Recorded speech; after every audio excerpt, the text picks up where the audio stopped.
باللہ من الشیطان الرجیم بسم اللہ الرحمن الرحیم الحمدللہ رب العالمین الصلاة والسلام علی اشرف الانبیاء والمرسلین وخاتم النبیین اما بعد وقد قال اللہ تبارک و تعالی فی محکم کتابہ الکریم وهو اصدق الصادقین وقولہ الحق بسم اللہ الرحمن الرحیم لئن اجتمعت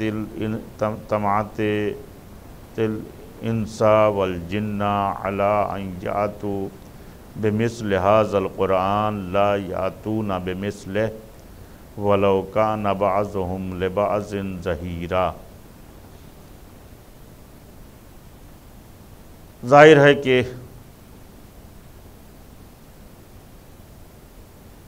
معرض قرآن کے سلسلے میں، اعجاز قرآن کے سلسلے میں گفتگو چل رہی ہے، تو اس کے کچھ نکات آپ کے سامنے اور پیش کر دوں۔ جیسا کہ میں نے آیہ کریمہ کی تلاوت کی، اگر تم تمام جن و انس جمع ہو جائیں تب بھی قرآن کا مثل نہیں لا سکتے۔ کیا فرمایا کہ لَئِنِ اجْتَمَعَتِ الْإِنسِ وَالْجِنُّ عَلَىٰ أَن يَأْتُوا بِمِثْلِ هَٰذَا الْقُرْآنِ، قرآن کی مثل تم نہیں لا سکتے۔ کوشش بہت ہوئی، لوگوں نے بہت کوششیں کی، لیکن کوشش کرتے کرتے فرعون اور نمرود اور شداد سب اس دنیا سے چلے گئے، ان کی ہڈیوں کا بھی پتہ نہیں ہے۔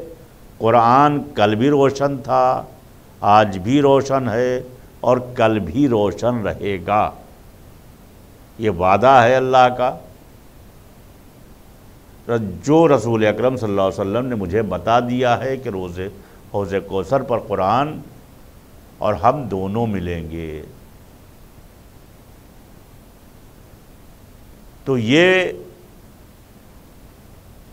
نہ سمجھیں کہ ہماری وجہ سے معاذ اللہ قرآن کی بقا ہے، بلکہ قرآن کی وجہ سے ہماری بقا ہے۔ آج باہر ممالک میں قرآن کے اوپر تدبر کی جہاں کیا جا رہا ہے، وہ ممالک ترقیات پر گامزن ہیں۔ اب اگر مثال کے طور پر ہم اس کے اوپر تدبر نہ کر پائیں تو یہ ہمارا قصور ہے۔ قرآن تو ہمارے لیے بہترین موتی ہے، اب اس سے ہم فائدہ نہ اٹھا پائیں یہ ہمارا قصور ہے، یہ کتاب کا قصور نہیں ہے۔ اب اسی پہلو کو آگے بڑھاتے ہوئے قرآن کے معجزاتی پہلو ملتا ہے کہ بہت زیادہ ہیں، جسے قرأت میں الفاظ کی شیرینی، آپ جب قرآن کی تلاوت کریں گے تو کتنی شیرینی ہے، اس حلاوت ہے۔ ظاہر ہے کہ آپ کے آنکھوں کا نور بڑھتا ہے، آپ کے چہرے کی رونق بڑھتی ہے، حسن بڑھتا ہے۔ آپ دیکھ لیجیے اکثر بیشتر موبائل کے اوپر جو ہے کوئی مرد یا جو ہے کوئی خاتون جب قرآن کی تلاوت کرتی ہے تو ظاہر سی بات ہے کہ ذہن کہیں جو ہے ادھر ادھر نہیں جاتا ہے۔ کیا صاحب جو ہے آج عربی میں جو ہے وہ قرآن کے لہجے استعمال کیے جا سکتے ہیں؟ کیا ہم قرآن کو اس طریقے سے نہیں پڑھ سکتے؟ لیکن ہم کوشش نہیں کرتے۔ اس کی وجہ یہ ہے کہ قرآن جو ہمارے گھر میں پڑھانے آئے گا تو اس کے لیے بہت قلیل رقم نکلتی ہے۔ اور دنیاوی تعلیم کے مضامین کے لیے ایک ایک مضمون کے لیے 2-2 3-3 ہزار روپے نکلتے ہیں، اور قرآن پڑھانے والا بیچارہ پورے مہینے محنت کرتا ہے تو 300-500 روپے ملتے ہیں۔ تو ظاہر سی بات ہے کہ جیسا آپ بوئیں گے ویسے ہی آپ کاٹیں گے۔ لہٰذا اگر قرآن کو نمونہ بنانا ہے تو اپنے گھر میں اپنے بچوں کے لیے بہترین استاد کا آپ انتخاب کریں کہ جس کا آپ بھی خیال رکھیں، تو ظاہر سی بات ہے کہ قرآن سے آپ کو کچھ حاصل ہو سکتا ہے۔ حلاوت کے بارے میں ملتا ہے کہ جو ہے کہ کتنی شیرینی اور حلاوت ہے، اس کے اعتبار سے یکساں ہونا، ان کے باوجود قرآن کا نزول 22 سال کی مدت میں ہوا ہے۔ ایسا نہیں کہ صاحب جو ہے وہ قرآن جو ہے ایک ہی دن میں آ گیا ہو، یا کوئی جناب جبرائیل نے جو ہے ایک ہی دن میں، بلکہ 22 سال کی مدت میں قرآن دھیمے دھیمے آیا ہے۔ رسول اکرم صلی اللہ علیہ وسلم عمل کرتے رہے، جناب فاطمہ عمل کرتی رہیں، حسنین عمل کرتے رہے، مولائے متقیان عمل کرتے رہے، یعنی ائمہ عمل کرتے رہے، اور خداوند عالم بطور قرآن جو ہے ان کے عمل کو ظاہر کرتا رہا۔ لوگوں نے کوشش تو بہت کی کہ جو ہے کہ صاحب ہم بھی یہ مقام حاصل کر لیں، لیکن وہ ناکامیاب ہوئے۔ تو قرآن 22 سال کی مدت میں آپ کے سامنے وہ قرآن ہے۔ قرآن تو وہی قرآن جو ہے، بہرحال جو ہے قرآن تو اس میں کوئی ہمیں شک نہیں ہے، لیکن اگر وہ قرآن ہمیں مل جاتا کہ جو مولائے متقیان علی بن ابی طالب علیہ السلام نے جمع کیا تھا، بالکل ہو بہو اسی طریقے سے کہ جس طریقے سے قرآن نازل ہوا ہے اسی طریقے سے جمع کیا تھا، لیکن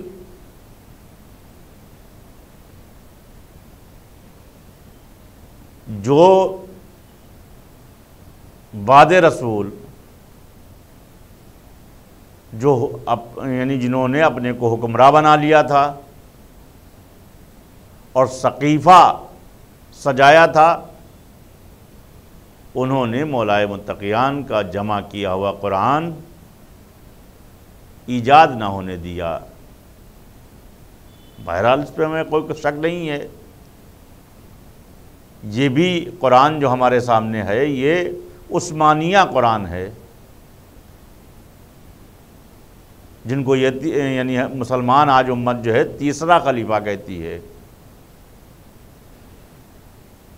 تو ان کے جمع کردہ قرآن ہے۔ لیکن بہرحال جو ہے یہ اللہ کا کلام ہے، اس کو ہمیں غور و فکر کرنا چاہیے۔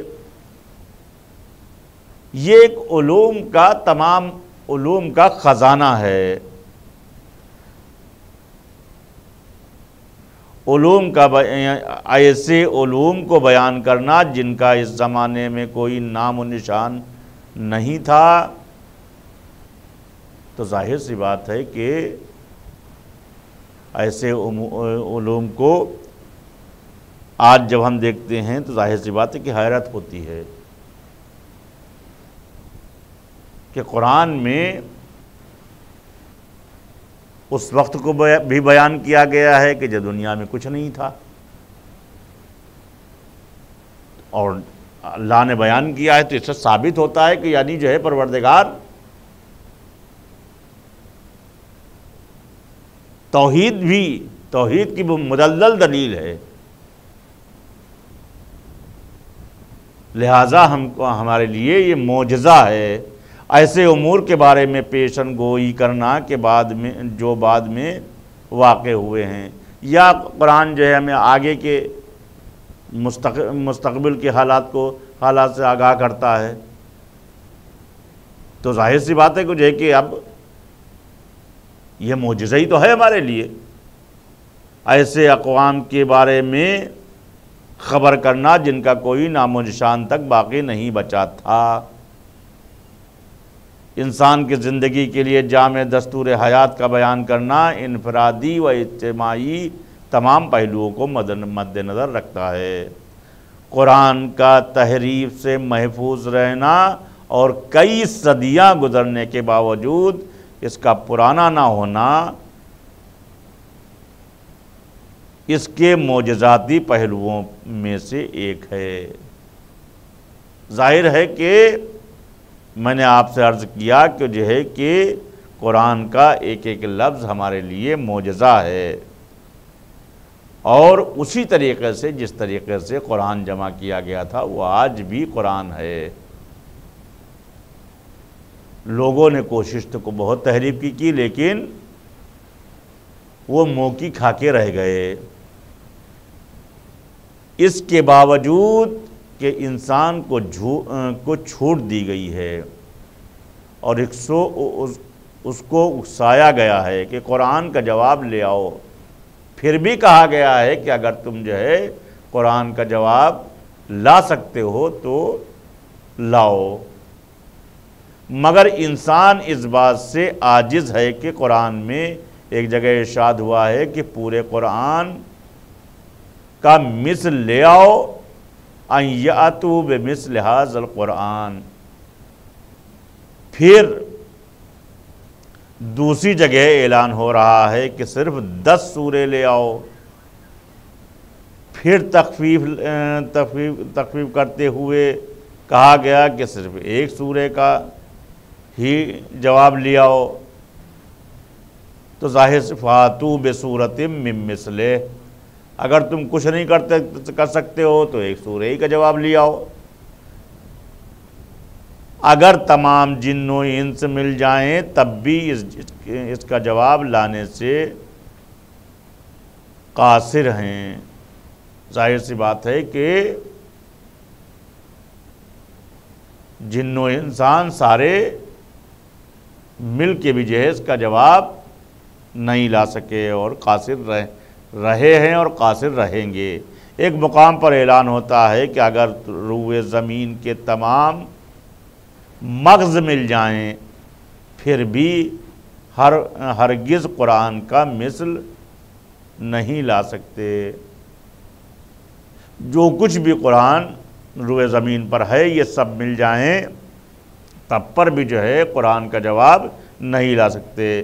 تاریخ نے بھی اس بات کو ثابت کیا ہے کہ وہ دشمن جنہوں نے اسلام کی مخالفت میں جنگ کا سما بنا رکھا تھا اور سازشیں رچائی تھیں وہ بھی قرآن کے ایک سورے کے مثل نہیں لا سکے۔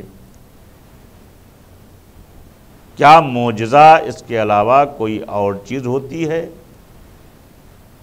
یعنی انہوں نے پوری زندگی لوگوں نے قرآن کے خلاف اور ائمہ اطہار کے خلاف سازشیں کی لیکن کامیاب نہ ہوئے۔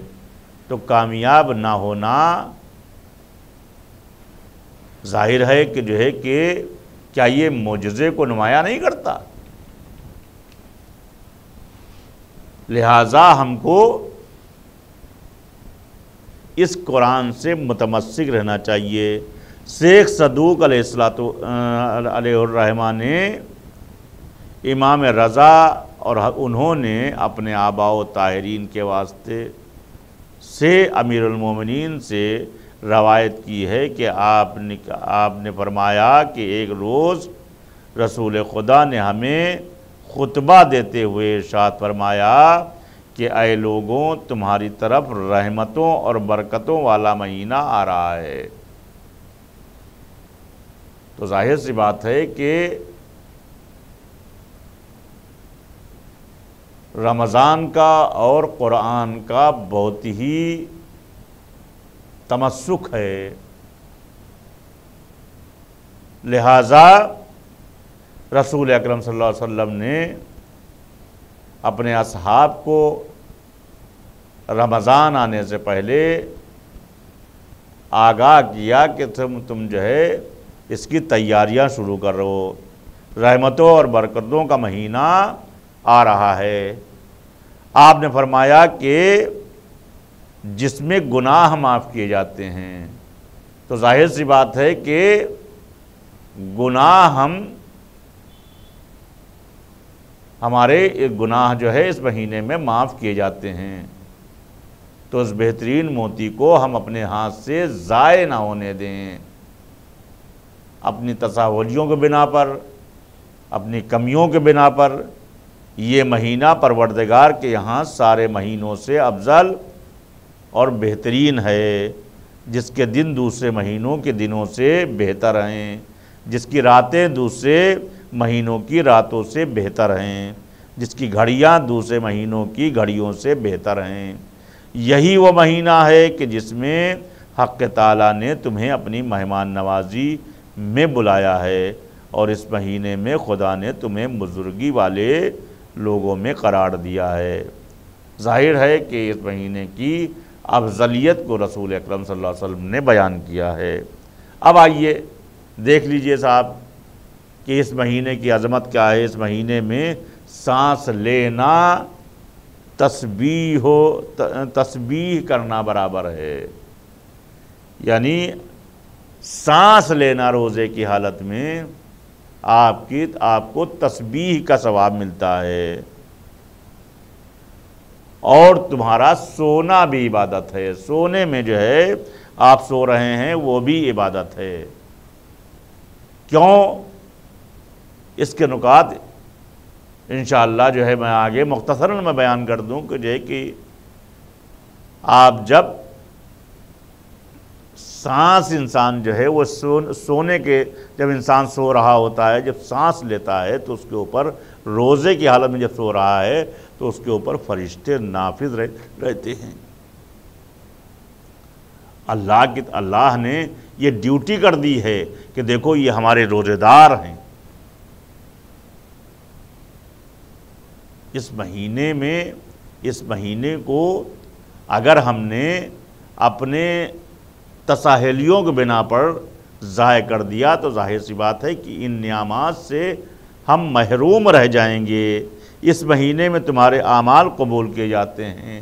رسول اسلام نے فرمایا کہ اس مہینے میں تمہارے اعمال قبول کیے جاتے ہیں اور تمہاری دعائیں مستجاب ہوتی ہیں۔ پس تم اچھی نیت اور بری باتوں سے دلوں کو پاک کرنے کے ساتھ اس مہینے میں خدا تعالیٰ سے سوال کرو کہ وہ تم کو اس ماہ کے روزے رکھنے اور اس میں تلاوت قرآن کرنے کی توفیق عطا کرے۔ ہم کو چاہیے کہ جو ہے کہ ہم اللہ سے دعا کریں کہ جو ہے کہ خداوند عالم اس مہینے میں قرآن کی تلاوت اور روزے رکھنے کی یعنی توفیق عطا فرمائیں۔ کیوں؟ اب صاحب یہ سوال پیدا ہوتا ہے کہ صاحب جو ہے وہ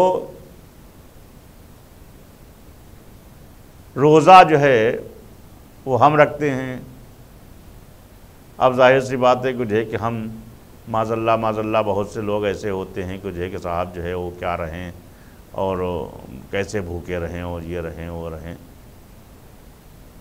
لیکن رسول اسلام صلی اللہ علیہ وسلم فرماتے ہیں کہ جو ہے کہ پروردگار سے دعا کرو کہ وہ تمہیں توفیق دے۔ اس کا مطلب یہ ہوا کہ جو ہے کہ یہ بھی توفیقات پروردگار عالم کی طرف سے ہوتی ہیں مجھے۔ جس طریقے سے نجس خون اہل بیت کو نہیں مان سکتا، اسی طریقے سے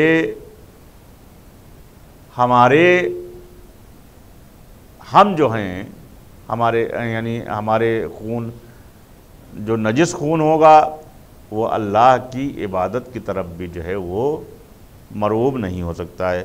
جو شخص اس بڑائی والے مہینے میں قرآن کی طرف خدا کی طرف سے بخشش سے محروم رہ گیا وہ بدبخت اور بد انجام ہوگا۔ اسی لیے کہا گیا ہے کہ خداوند عالم سے دعا کرو کہ خداوند عالم تمہاری توفیقات میں اضافہ کرے کہ نبی نے فرمایا ہے کہ اگر کوئی شخص اس مہینے میں نہ بخشا گیا تو بدبخت اور بدانجام ہوگا۔ اس مہینے کی بھوک و پیاس میں قیامت والی بھوک و پیاس کا تصور کرو کہ قیامت کے دن جو ہے کہ جب پوری کائنات ایک دوسرے کے سامنے ہوگی اور نفسی نفسی پڑی ہوگی، تو یہ روزہ ہمیں اس کی بھی یاد دلاتا ہے، بلکہ یاد کرنا چاہیے قیامت کے دن کی بھوک و پیاس کہ کیا عالم ہوگا۔ لہٰذا ہم کو چاہیے کہ جو ہے کہ ہم پروردگار کے نعمات سے ہم مستفید ہوں۔ اپنے فقیروں اور مسکینوں کو صدقہ دیا کرو۔ اس مہینے میں فقیروں اور مسکینوں کو صدقہ دینا بھی بہت زیادہ ثواب ہے۔ بوڑھوں کی تعظیم کرو، چھوٹوں پر رحم کرو، رشتہ داروں کے ساتھ نرمی اور مہربانی کرو، اپنی زبانوں کو ان باتوں سے بچاؤ کہ جو نہ کہنی چاہیے، جن چیزوں کا دیکھنا حلال نہیں ہے ان سے اپنی نگاہوں کو بچائے رکھو، جن چیزوں کا سننا تمہارے لیے روا نہیں ہے ان سے اپنے کانوں کو